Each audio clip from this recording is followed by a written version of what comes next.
Hello there, Virgos. Welcome to your December 2019 tarot reading. I just want to start off by saying how sincerely sorry I am that this reading is late. I had the holiday season, Thanksgiving in the United States with my family, and then I got really sick, so I'm still recovering from that, and I apologize, but the video, hopefully it is still relevant and it is still helpful for you as we navigate the end of this year, and we're towards the very, very last few weeks of 2019, and I hope you guys are doing well. I hope this video finds you well.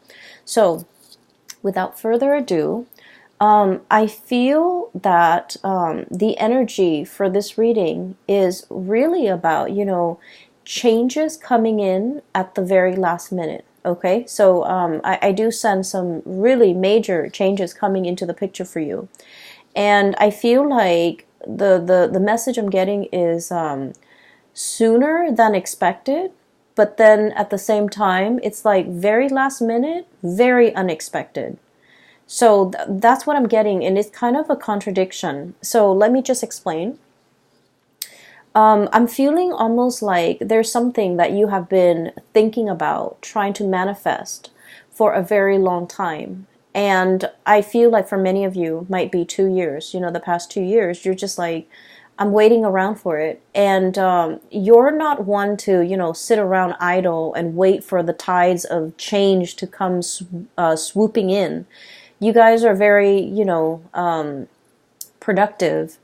And you guys are quite like busybody. You like to stay productive. You like to be efficient with your time. So it's not like you're sitting there mulling around waiting for things to come in. So on the one hand, it's always, on the forefront of your mind that you want to implement something. You want to change something. You want to do a drastic move or something very, very, I want to say like, it's like a change that is quite drastic for a Virgo. It's quite a drastic change, okay? Because you guys are still a creature of habits. But I feel like you've been mulling over a situation for a very long time. And so it's always on the back of your mind. It's also, on some days, is on the forefront of your mind.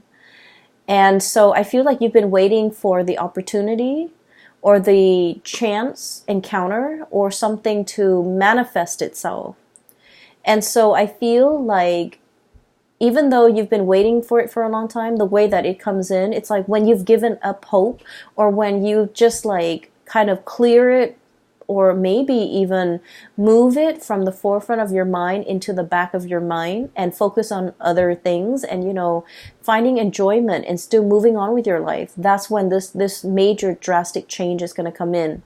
And so it's coming in at a very, I want to say opportune moment, but also very unexpectedly. Okay, so that's what I'm seeing. I saw two images for you, and I feel like the first image is definitely in relations to your love life. The second image is other things that are, that it might have to do with this change. So let me just relay the first information first, and then we'll talk about the 4 cards, because it seems like the reading is split this way. So first of all, I see this man. He's wearing a coat. It's like autumn.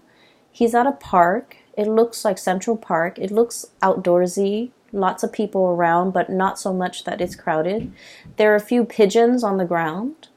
And he's wearing like a brown coat. He looks very handsome. Like he's, probably 35, 40 at the latest. And he has like a little Ziploc bag of like breadcrumbs. And so he's kind of casting it onto the ground, and the pigeons are like pecking at it. And so he's doing this. He's in a very calm state, but he's thinking about somebody. Okay. It looks to me like, he's on his lunch break, taking a walk, feeding the pigeons, or maybe he finished a sandwich and there are breadcrumbs in that bag. So he's feeding the pigeons. But either way, he looks like he's in an office type of a work environment, because he's dressed like, loafers and slacks and a shirt without a tie and a brown coat, like a brown trench coat. And so he's thinking about somebody else. He's thinking about somebody. And so the scene kind of splits in half, and there's another image. While he's feeding, there's another image of a woman. She's really pretty. She has blonde hair, and she has a mole, a very distinct mole on the bottom, I want to say right. Yeah, it would be the bottom right side of her chin. You know, like it's a small speckled mole, but it's very distinct for some reason. She has like red pinkish lipstick on. She's in the kitchen. She's wearing an apron. She has blonde hair. She's very young, like probably around the same age. She's cooking a pot of soup. So a really big pot of soup. And she's tasting it from a ladle, and she's adding a little bit more seasoning, salt, pepper, whatever it is. And then she turns off the stove, like it's ready, so she turns it off. And she's looking at the stove, then she looks at her living room, and she's alone, you know, in this house, in her space. And she's kind of thinking like, you know, this is such a big pot of soup. I wish that other person were here to enjoy this food with me. So it seems like there is a situation where the two of you might have been broken up. I do see, you know, the split scene as in two people that miss each other, that long for each other's company, that's heavily thinking about one another. That's like the whole concept about sharing food, cooking for one another, you know, I guess connecting through food. It seems very nurturing. It seems like it might have been a relationship where there's a lot of community, there's a lot of caring, there's a lot of tenderness, there's a lot of like, you know, mutual affection, and you know, it's not like you wouldn't eat and cook for somebody you don't like, right? So I feel like in a way the relationship that the two people have had in the past might have been, you know, they might have shared space together, they might have lived together, they might have been married, they might have dated for a very long period of time where they're comfortable around each other and they care for each other. So whatever the situation is, there might have been a situation where two people have broken up and they're still longing to reconnect. Okay, so I feel like for majority of you that might be the situation, because he's on the park bench eating lunch possibly by himself and then feeding the birds. Like he wants somebody to share that experience with him.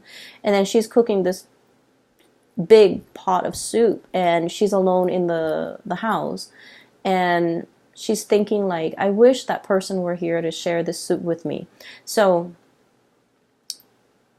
it makes me feel a little bit sad, but at the same time, I just feel like both people are very content. You know, they're going through the motions. They're still able to take care of themselves. So even if it was like a breakup or a situation where one person is no longer in the other person's life, life goes on. Like two people are still resuming their life. They miss each other once in a while. They're nostalgic for the past, and they miss that sense of companionship, I feel. There's definitely a sense of like, yeah, companionship. But, you know, life goes on. No one is heartbroken and devastated and unable to function. Both parties are still able to function. Give me just 1 second. I apologize. Sorry about that. I was making tea and the water boiled, so I had to turn it off. Going back to that image that I saw, I feel for many of you, the fact that these two people are, you know, in different places, like there might be like geographical distance, and the fact that they're heavily thinking about each other denotes to me like a really strong soul connection. Okay, and it's depicted here. I have the Two of Cups. This is the sense of companionship. Okay. The cups energy deals with like emotions and also spiritual energy, where two people feel very, very connected. Okay, when they think about you, you know they're thinking about you, and it's sort of like, you know, feeds into this loop where you end up reverting to, you know, thinking about them, and vice versa. So it's a situation where two people are very, very deeply connected, really care about each other. There might be great compatibility as well.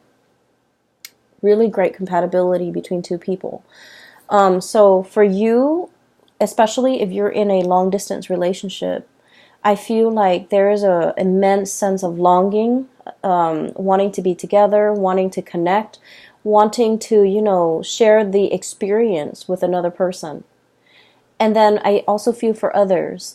There might have been a situation where it's like distance, like admiring somebody from a distance is what I'm seeing. I have here the Hermit, and the Hermit is a lonesome card. It doesn't mean loneliness. It seems to me like some type of remote viewing, some type of like distance associated with you and another person. And this combination, the Hermit and the Nine of Pentacles, admiring somebody from afar, admiring somebody's beauty, admiring the way that they look, and yet being so shy or so hesitant about letting them know how you feel about them. Okay? So if you're geographically distant from the person that is, really occupying a lot of your thoughts, and you're thinking heavily about them, I feel like they are definitely also thinking about you. And then I also feel, with Virgos are deeply shy by nature. And so I do sense that some of you might have somebody that you're really admiring from afar. You're like wanting to touch them, wanting to talk to them, wanting to communicate, wanting to really tell them how you feel. But in a way, your feelings for this person scares you. You like to be in control of your emotions. You're also very rational. And I've mentioned this before, but Virgoing people don't fall in love. Like, love at first sight is not a thing for you guys. You can date somebody for a very long time, but if you haven't, made up in your mind that you're in love with this person, you might never fall in love with the person. So I feel like, you're very sensible and just like even keel and level-headed when it comes to relationships, when it comes to love, when it comes to emotional expression. And so I feel like you're feeling this wave of emotions overcoming you, and you kind of, shrug it off or cast it aside. And you're like, that's not rational. I barely know this person. It's not rational, to like be head over heels and fall in love with someone when I barely know them. So I feel like you have someone that you're really admiring. You really like this person. They're very independent. I'm getting a feeling of like somebody who might be, let me see, like somebody who's quite exotic, who there's something unique about them. So the woman with the mole on her face, it's coming out, it's near her chin. So like, I feel like you're dealing with someone who's not stereotypically like, it's not somebody that everyone would consider like classically beautiful or classically handsome. But for whatever reason, there's something about them. They have charisma. They have stage presence. They have magnetism. There's something that makes them very unique, and other people cannot help but stare at them twice. You know how there are some people, they're not classically handsome or beautiful by any stretch of the imagination, but there's something about them that's very alluring, and I feel like it has a lot to do with their confidence, the way they carry themselves, the way they carry themselves. Okay, this is a Nine of Pentacles, very independent, self-sufficient, bold. It's somebody who is like, on the one hand, they can be very earthy, very easygoing, not high maintenance. You won't catch them, dressed to the T and like with full makeup on, or, cologne and hairspray and grease in their hair or whatever. Like, they're not made up. They're just understatedly like just confident and put together without trying so hard. It's somebody that does everything with such grace and such ease, and I feel like because of that, a lot of people are very drawn to them. And then I also, going back to what I mentioned before, a lot of Virgo people, you guys are really deeply very shy, You do get stage fright. You don't like to be on center stage. You don't like to have a lot of attention on you. You feel a little bit out of place. And for some of you, okay, please don't get offended. You might feel a little bit, socially awkward in probably a social setting or in a setting where you don't know a lot of people. You might feel very socially awkward when you have to give a speech, give a talk, when you're speaking and everyone is staring at you. Like you don't like that attention. And so you admire this person for the bold and I guess, like the confident way in which they move through life, the ease in which they do everything, and the ease in which things just magically work out for this person. So I feel like you really deeply admire this person. And you might be admiring them from afar. And I feel like for some of you, they are also feeling that way about you. But I feel that the gravity of your feelings for them, it's overwhelming you.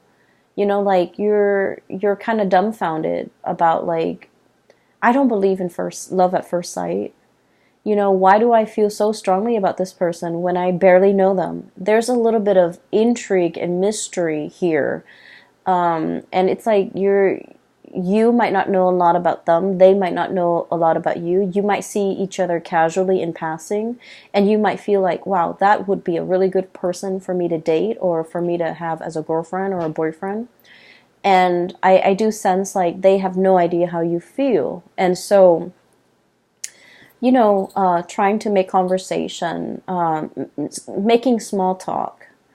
Virgos don't really like that, but like making small talk and trying to get into their inner circle and trying to, I'm hearing infiltrate, trying to like get one leg in the door, okay?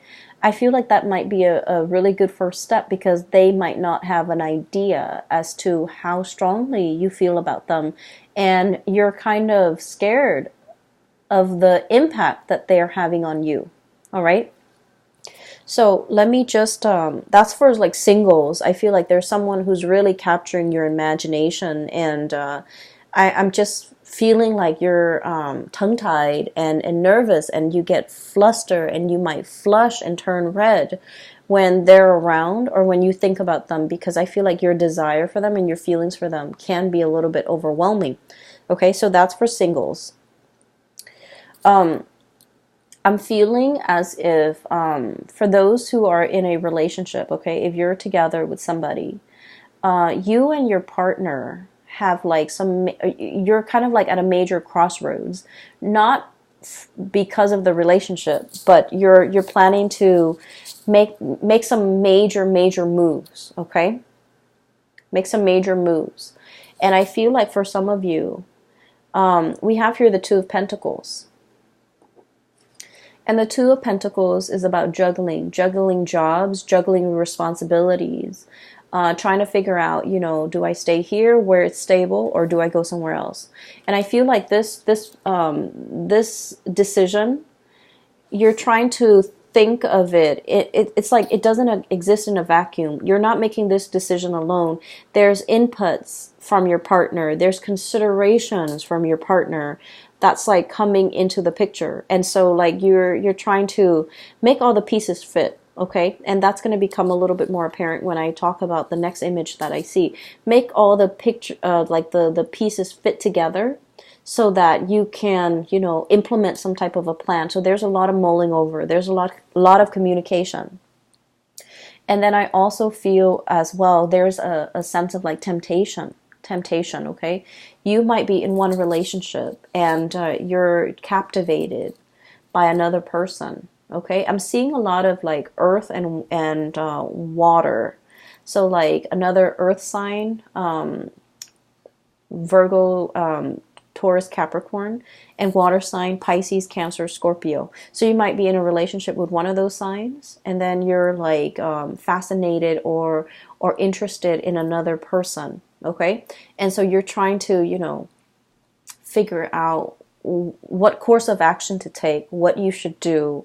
Do I stay in this relationship or do I jump into another relationship? So I feel like there's a lot of relationship energy, really just occupying a lot of your mind space, okay? And you know you're very good at compartmentalizing. You know, when you're at work, you put on your work hat, and then everything else that's not work related kind of falls away. And then when the work day's over, you take off that hat and then you go home, and that's when you think about all the other areas of your life. So you're very able to compartmentalize. But I do feel there's a relationships, thoughts of relationship, decisions about relationships and things like that might be occupying the majority of your time for this month. So that's what I'm seeing here.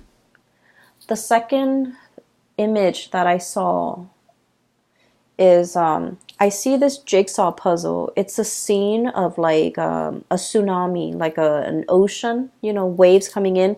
Not like a giant tidal wave, but it looks almost like those Japanese, you know, pictures of like tsunamis, like ocean waves, okay? It's a jigsaw puzzle. It's incomplete. The edges are already filled in, but the pieces are missing from the inside. And so I see somebody's hands putting the pieces together. And the person finds this piece, and the color scheme is very, very similar to something that's part of the wave over here. The color scheme is really similar. So you know how when you do jigsaw puzzles, the strategy is do the edges and then, you know, group all the pieces together that have similar color schemes and then go from there, right? So that's the way I feel like a systematic Virgo's mind would work. Like pieces should fit together. And so the hand holds up, and I think it's a guy's hand. It's a man's hand. And he finds this piece and he's like, oh, it's going here. And then he tries to fit it in, rotates it. It doesn't fit. And he's all like, but it has to. The colors are so similar. And so he puts it down and he was like, maybe there's something wrong with the laser that were used to cut the pieces. So he starts, you know, turns his hand into a fist and starts like pounding on it to make sure it fits. But sure enough, it doesn't fit. And so he puts it aside, and you see it in fast motion, where he finds pieces and everything's filled in, and at the very end, there's one piece missing. And then he goes, oh, that piece that I put aside, now it goes here. And then the scene just kind of cuts out. So what I'm seeing here, like I mentioned before, you know, there's a time and a place for everything. And everything works when it's supposed to, and everything falls into place when it's supposed to. If we, you know, try to change that logic and try to fit something where it doesn't belong, and we try to stomp it and pound it in, it's still going to resist. Okay, so I definitely feel like there was something that you thought was really right, like in your hearts of hearts, in your mind, no matter how much you mull it over, you're just like, it's perfect, it has to work, it has to work. And for some reason, it didn't work. For whatever reason that you couldn't even understand. I guess that reason was never shown to you, and even till now, you know, whenever that situation happened in your life, even now, you're still perplexed about it. And you're just like, well, it didn't work in the past, you know, and I don't know why it didn't work. What will happen now to make things work? So I feel almost like this, you know, it's like a infinity loop, you know, this things coming back full circle, where you're reminded of a time where you try something and you were so 100% sure that, well, the colors are similar, the edges are similar, why didn't it fit? And now a similar situation is coming around, and you're just like, what if it doesn't fit this time? What if it flops on me? Right? And so I feel like there's something coming around full circle, okay? And whatever didn't work out before is going to work out now, because in the past, you forced it. You pounded it in. And I feel almost like you were so focused heavily on the details, on the I want to say like you might have been focused on I guess like it's sort of like wanting something so badly and making sure that it fit even when the physical environment was not right. Does that make sense? And I mean, it got to the point where the man with the jigsaw puzzle, he was like using his fist to kind of like hammer it in, but it didn't fit. And so they're telling you whatever that situation was that made you feel like you doubted your intuition, you doubted your judgment because you were so sure. Whatever it was, it's coming back around. And now you're in a much better space where you're not trying to make things fit, where you're not trying to force things, where you are operating from a place of wisdom and allowing. And that's when the situation is like, it's right, okay? So there's a time and a place for everything. We have to be able to see the big picture in order to understand how the parts all fit together. Does that make sense? And the reason I say that is you have some two cards here that are back to back. 5 of Swords. And then the 6 of Swords. I'm sorry. 5 of Wands, excuse me, and then the 6 of Wands, okay? So, oh, I'm sorry, this is the 5 of Swords. So, the 5 of Swords is a situation where we're kind of like arguing, bickering, and the sword energy denotes communication, thought processes, mental processes that might have been faulty, where no one is really getting a word in, everyone is bickering, everyone is trying to, be right, trying to prove that they're right. And with the 5 energies, 5 indicates some major turning point, some major change, okay? And then we have here the 6 of Wands, which is a victory. There's a situation here in the past, it was punctuated with a lot of conflict, with a lot of faulty reasoning, with a lot of just like, I believe this, even though I haven't really done the research, I still believe this. You might have been dealing with people like this in your environment where the energy that they kick up around them was like a repellent for good things to come, okay? There might have been an environment that you were in where, let's say this, okay? A lot. If you're like ever walking or running on a dirt path, right? If you're running or walking on a dirt path, with every footstep or with every step, it kicks up a little bit of dust, right? And so just imagine energetically when you're in this type of environment where people are constantly bickering, constantly shuffling around, moving around, trying to prove themselves right, trying to one up the other person, like if it's like laden with a lot of chaos and a lot of activity and a lot of competition, it creates a major dust cloud, like a major sphere or major environment where there's a lot of, negativity, negative energies. And so it repels, you wouldn't want to walk over where that dirt cloud has been stirred up, right? And so this environment was a repellent for good things to come in the picture. And so whatever it was that you were trying to do, I feel like it flopped down. It didn't have a lot of support. It just couldn't see the light of day. It couldn't rise above the dust cloud, okay? So I'm a little bit inclined to say that the people you might have had around you might not have been good for your growth. The work environment and the colleagues or the energies just surrounding the work environment was not conducive for good things to attract good things or to even, be in alignment with you. And so I see you turning your back to the situation, okay? No more bickering, no more pettiness, no more conflict. I'm turning my back. And as soon as you decide to turn your back, we have a lot of victory, a lot of success coming through. And I'm almost seeing like one after another, like a series of successes, one after another, because you decided to turn your back. You decided to kind of retreat from this from the ground, okay, climbing up into the tree, elevating yourself, seeing above the dust cloud, and being able to operate and function from above that cloud of negativity, and to be able to, warm yourself in the sun, and to be able to attract a lot of success. Okay, so what I'm seeing here is there has been a major change. Whatever didn't work out in the past, I do feel a lot of, success, victory is coming in as a result of you, needing to change this environment in your life, okay?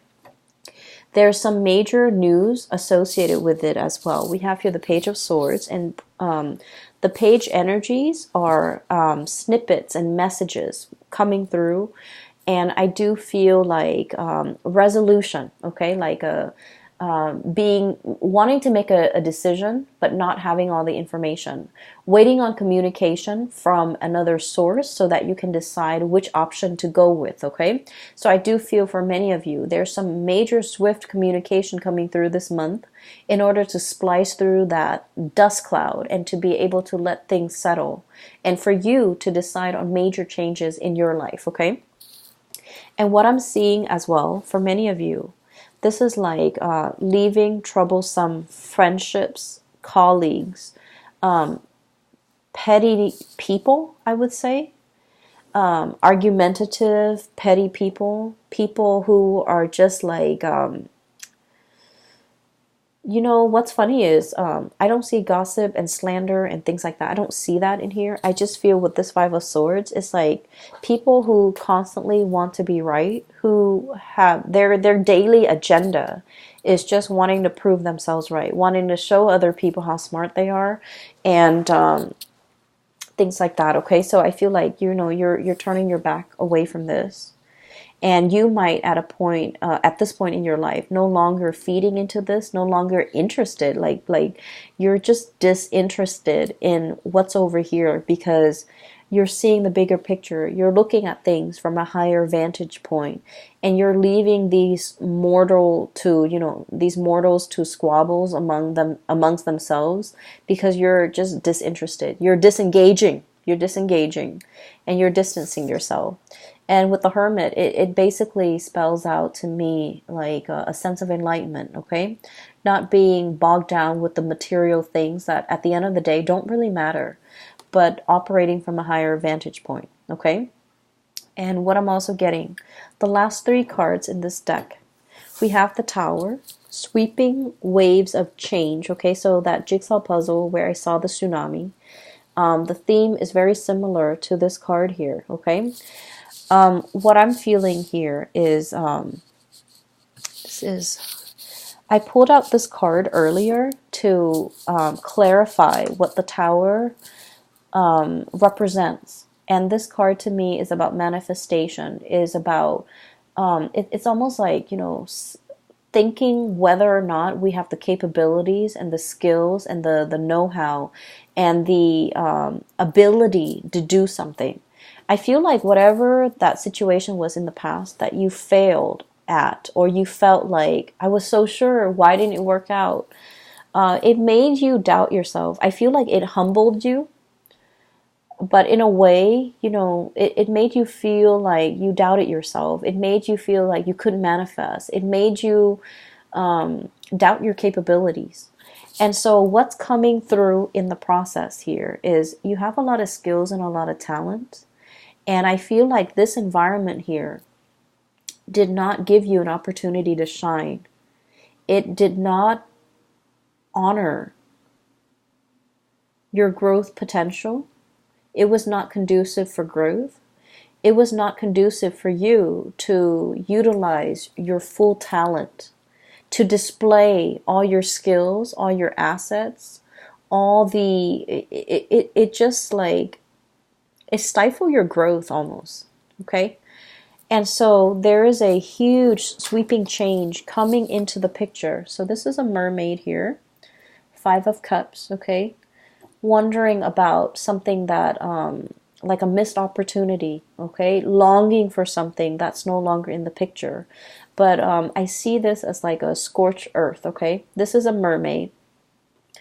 And the classical like depiction of a mermaid is it has the body of a fish and a head of a woman, right? This is the opposite. This is a situation where this animal has to adapt to its environment. You know, it's not happy. It's still like has a head of a fish. It wants to be in the sea, and yet the body had no choice but to adapt, to grow legs so that it could walk on land, because this environment is very parched. There's no emotional fulfillment. There's no spiritual fulfillment. It's just very parched. And so it's waiting for the rains to come and wash it away and to carry it to sea. And that's what I feel is coming here with the tower. Sweeping changes, this big tsunami coming in and carrying you back into the sea where you can, resume your form as a mermaid. Okay, like the traditional standard mermaid form, face of a woman, body of a fish. And she is now in an environment where there's water, where there's life, where there's emotional fulfillment. And so there's something major here that will be coming through in the month of December. And I do feel like it's going to bring you to an environment where you belong, because wherever you are right here is not meant for you. It's there's no growth potential. There's a lot of dryness, and I'm seeing like, just like it's an environment that's very dry. So for many of you, you might be changing jobs. You might be moving from a really dry, arid environment like the desert to a place that's in the tropics, that's by the sea, that's a lot more, I want to say like, it's just a lot more conducive for growth, okay? And we're not just talking about like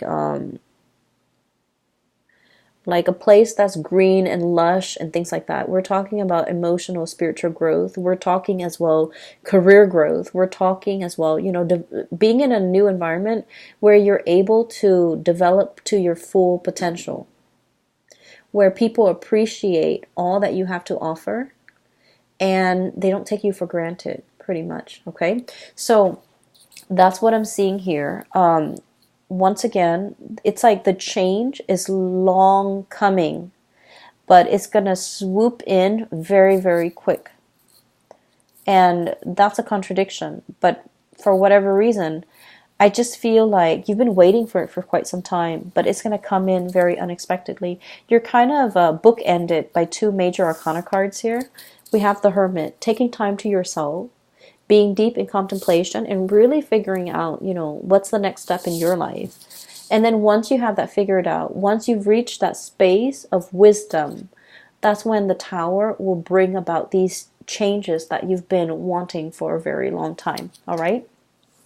So I'm going to leave it at that. I do wish you all the best for the month of December. Once again, I apologize for the delay with this reading. I hope it finds you well still, and I hope it is relevant and applicable and might be helpful for you this month, okay? I will be back next month. I will talk to you later, Virgos. Take care of yourself.